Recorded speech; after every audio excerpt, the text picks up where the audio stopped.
আনিসুজ্জামান খান ফারুক। উপস্থিত আছেন এই মহানগর বিএনপির সদস্য সচিব, একজন নির্যাতিত নেতা এবং মেধাবী সদস্য সচিব জিয়াউদ্দিন সিকদার। উপস্থিত আছেন বিভিন্ন পর্যায়ের মহানগর বিএনপির এবং জেলার নেতৃবৃন্দ, বিভিন্ন অঙ্গ সংগঠনের নেতৃবৃন্দ, ওয়ার্ড পর্যায়ের নেতৃবৃন্দ। আসসালামু আলাইকুম।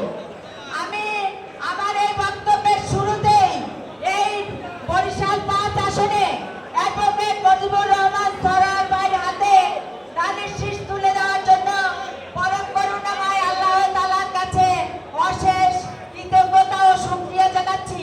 সেই সাথে বেগম খালেদা জিয়ার কাছে শুকরিয়া এবং তারেক রহমানের কাছে কৃতজ্ঞতা জানাচ্ছি।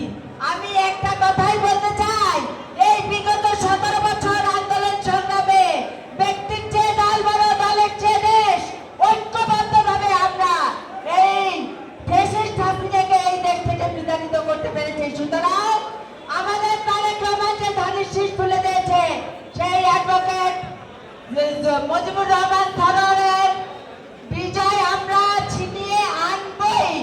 এই থেকে আমি আল্লাহকে হাজির নাজির সাক্ষী রেখে বলছি, মহানগর মহিলা দল দিন নাই রাত নাই অক্লান্ত পরিশ্রম করবে।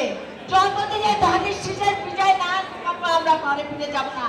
এই বিজয় মুজিবুর রহমান সরোয়ারের নয়, এই বিজয় দক্ষিণাঞ্চলের, এই বিজয় এই দেশের জনগণের, এই বিজয় আপোষের নেত্রী বেগম খালেদা জিয়ার।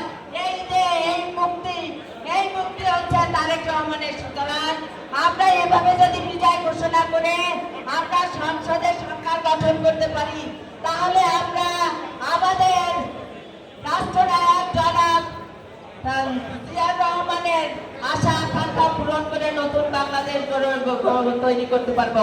আমি এখানে আমার মহানগর বিএনপির কর্ণধারদের একটা কথা আশ্বস্ত করতে চাই, আমরা এই নির্বাচনী কাজ পরিচালনা করার সময় আপনারা যেভাবে বলবেন আমরা সেভাবেই সেই কাজ করার জন্য প্রস্তুত আছি। এই বলে আমি আবারও সবাইকে শুভেচ্ছা ও অভিনন্দন জানিয়ে আমার বক্তব্য শেষ করছি। আল্লাহ হাফেজ।